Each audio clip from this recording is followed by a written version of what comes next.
Hello, friends. Welcome to Level Up with Debbie Neal. I am your host. There is nowhere I would rather be than right here, right now with you. This podcast is all about leveling up in all aspects of our lives. Thank you for being here. I am so grateful. I'm excited to be on this journey with you. Together, we are leveling up. You ready?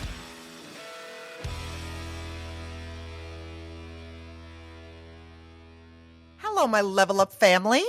I want to talk today about a topic that is so important.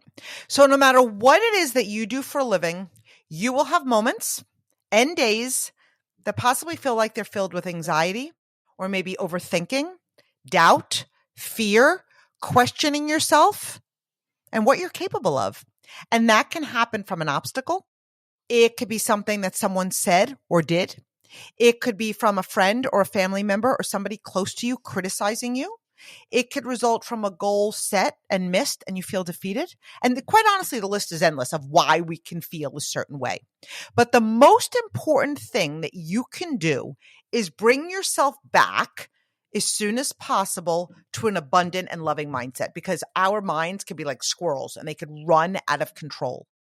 Our mindset is everything. And what we focus on expands. If we experience something that makes us feel anxious or makes us feel doubt, we want to address it as soon as possible, because otherwise we attract more things just like that into our life and just like that into our business. And so here are a few things to remember. I truly believe that everything we go through or feel is meant to develop us. Like it challenges us, it changes us, it grows us, it tests our faith, it expands our leadership. One of the first things that I ask myself when I'm feeling a certain way is, why am I feeling this way? Like, why am I feeling this way? What is triggering this feeling? And I also ask myself, is this true? Is this an absolute fact? And the reason I ask myself that is because, remember, our feelings are not facts. You might be feeling, nobody wants to do this with me. Is that a feeling or is it a fact? Because maybe you just had, like a friend say no, or somebody think you were crazy, right? We might feel that we aren't good enough. Is that a feeling or is that a fact? Because you're all worthy. You're all good enough.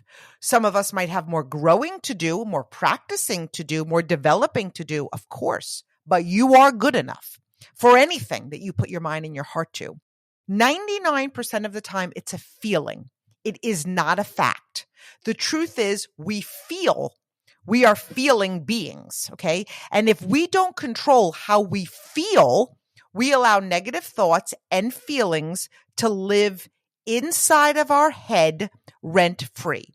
And so today, I'm going to go over how to bring yourself back to a place of peace. I think I wrote down 10 things. So like what you could do, no matter what you do for a living, when you're just having a moment. It could be professionally, it could be personally, but no matter what it is, we want to bring ourselves back to joy and love and abundance. So number one, if you have a really strong faith, and I hope you do, pray and read your Bible. So like praying, if you follow me, I've definitely taken my journey to Jesus, and I've learned, like, I want to lay my anxiety at his feet. I want to lay my worry at his feet. I want to read the word. And so that just helps me feel such a calm and such a peace. And it really puts things into perspective. Number two, make a gratitude list. Gosh, when we and that's the way you should begin your day and end the day. Like, what are 5 things that happened today that you're grateful for? What are 5 things in your life that you're grateful for? What are 5 things in your business that you're grateful for? What are 5 things in your significant other that you're grateful for? So write down, when you're feeling this way, at least 10 things that you're grateful for. So what are you doing now? You're shifting your energy. You're shifting it from fear or lack or anger or anxiety to gratitude. And then what you're doing is and then write those things down, read those things, focus on those things, think about those things. We want to make a conscious effort to bring ourselves back to feeling really good. Number 3, read personal growth. Take out a book. Read it. Chances are you're in the process of reading a book. Like, I'm always reading something. But then if I'm feeling a certain way, I'm like, oh, this book is really good for that. And I might pick that up. But usually no matter what personal growth book I'm reading, especially if an obstacle happens in my business, I'm reminded that things happen for me, not to me. I'm just reminded of the power of personal growth and development. And what am I doing ultimately with this whole list? I'm redirecting my thoughts. I'm redirecting my energy. I'm redirecting my feelings, because again, feelings have real power. Feelings are actually everything. So we talk about that. Our thoughts create our beliefs, and that creates our feelings. And so if we feel love, we're going to attract love in our life. If we're feeling abundance, we're going to attract abundance in our life. If we're feeling desperation or anxiety, then nothing can really grow in that space. And so we want to shift those feelings. So we went through it. 1, we're praying. 2, we're making a gratitude list. 3, we're reading personal growth. Maybe that's for 10 minutes. Maybe that's for 30 minutes. Maybe it's for 60 minutes. But until you feel different, okay? And this doesn't have to be in this specific order. I just wrote down things, okay? Number 4, move your body, exercise, go for a walk.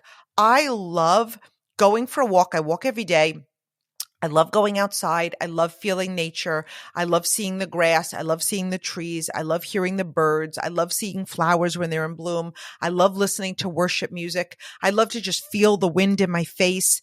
And when I'm walking, I used to run back in my running days. Like that's when I focused on my vision and my love. And I kind of got lost in that zone. So instead of just sitting somewhere and, consuming more negativity, like on social media, or maybe you got a message from a hater and now you're going to see all these things. Maybe you're upset because somebody blocked you on social media and then you're trying to say, who else is blocking me? Put the phone down, go out for a walk. Okay.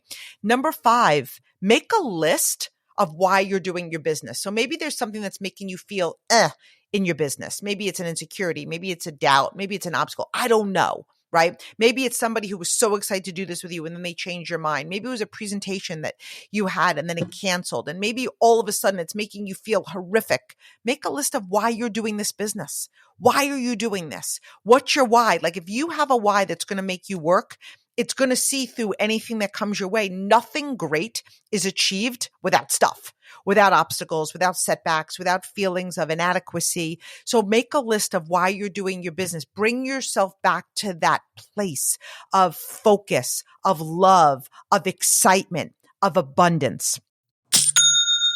When you think of a successful brand that sells online, like Skims, Bombas socks, Gymshark, you think of their amazing product or their social media. But what is often overlooked is the business behind that business that makes selling for customers online simple. For millions of businesses, that business is Shopify. Nobody does selling better than Shopify because it is home of the #1 checkout on the planet. Businesses that sell more sell on Shopify. Upgrade your business and get the same checkout that Bombas uses. Sign up for your $1 per month trial period at shopify.com/levelup, all lowercase. Go to shopify.com/levelup to upgrade your selling today. Number 6, let's say you had, I don't know, you're kind of feeling this way because something happened with a friend or something happened with somebody that you work with or whatever. Make a list of what you love about that person, right? Whether it's your significant other or business partner, they might have done something right now, but make a list of what you love about that person. What are you grateful about that person? What was the last amazing, memorable experience you had with that person? Maybe it's something you're looking forward to with that person. Shift the energy from I'm disappointed in you or I'm mad at you or you hurt me to something else. The goal is to bring yourself back to a feeling of positivity. Number 7, make a list of what you love about your business and your team. So again, as an entrepreneur, there's things that are going to happen in your business. There are things that are going to happen in your team, but what we focus on expands. When we focus on what we love, we realize that what we're focusing on that's bothering us is really so small in the big picture. What do you love about your business? Every single thing that you love about your business. What do you love about your company? What do you love about your team? Focus on the ones that are doing things. What are you grateful about? And just do that over and over and over again. Number 8, and again, it doesn't have to be in a specific order, call someone that you love right? And talk about things that make you happy. Like laugh with somebody. Laughing is amazing energy. What makes you happy? Talk to them, call them. We're shifting the feelings from feeling not positive to bringing our goal as a leader is to bring ourselves back to positivity as quick as humanly possible. Because the longer we sit in a space that's not positive, you're attracting more things like that into your life and into your business. Number 9, do something that brings you joy, right? Maybe it's running. Maybe it's walking. Maybe it's cooking. Maybe it's playing ball with your dog. Maybe it's taking your dog for a walk. Maybe it's planning a date night. Maybe it's planning something special with your children. I don't know what it is, but do something that brings you joy. Get up and go do something that makes you happy. Because again, your endorphins, your feelings are everything. Number 10, this actually be a nice quick episode, you guys. Number 10, book activity. So if this is something professionally book something else, book a new presentation, go have a conversation with a new person, go hop on a training call, go do a training call, go figure out a way to serve or be served or do something that makes you feel amazing. Because I always say this, there's nothing in your business that activity cannot cure and create. Like it's a refocus. It's a new start. I love doing what I do, but in my 19 years, there has been stuff that has made me feel not so good, but it's up to me to shift those feelings. The sooner that you bring yourself back to a place of love, the quicker you are going to realize what you're stressed about and what you're worried about is small. So I was listening to this sermon the other day, but honestly, I think it was yesterday. And the pastor was saying, he used the analogy of like a spray bottle and spraying water. Like if you spray a thing of water, what he was basically saying is like in the big picture, that blip of the water coming out, that's your life. Like we're here for such a short period of time. Like that could sound kind of morbid, but it kind of puts things into perspective. We have one life. We don't have a dress rehearsal. Our goal is to love, to be happy, to be in peace, to evolve, to be grateful, to be abundant. Life was never promised to us without challenges. Your business was not promised to you without challenges. We were never given a guarantee that we were not going to experience hardships or doubt or sadness or heartache or failure. But this is what I do know. Love always wins. So I want you to focus on love. Focus on the things you love. Focus on your love for your business, your love for your family. And remember, we cannot control things that other people say. We cannot control things that people do. But what we can control is how we allow it to affect us. Yesterday, somebody I love very much, said something that hurt me. It was like a pass the salt thing. And this is what I had to do to grow through it. Like I went through that list. So my point is this happens to all of us. And a reminder of how we can grow through it, I think is really helpful. That's what prompted my topic today. You know what I also told myself yesterday when I was experiencing this, and I want you to be reminded of this? Hurt people hurt. I prayed after this experience of how I can have compassion for this person, how I cannot judge, because immediately I'm pointing fingers, I'm judging in my head. I don't want to be angry. I want to have grace. And it isn't always easy. It doesn't change that what was said hurt me. But I was reminded that I'm responsible for my happiness. Someone or something cannot make me unhappy unless I give it power. So thank you for being on this journey with me. Leveling up together with all of you is a privilege. Love does trump anxiety. It conquers fear. Nothing is more powerful than feeling and being love. Let your love guide you to your next level. It's a great day to be building. Go and build what you are capable of. You are ready, and I believe in you.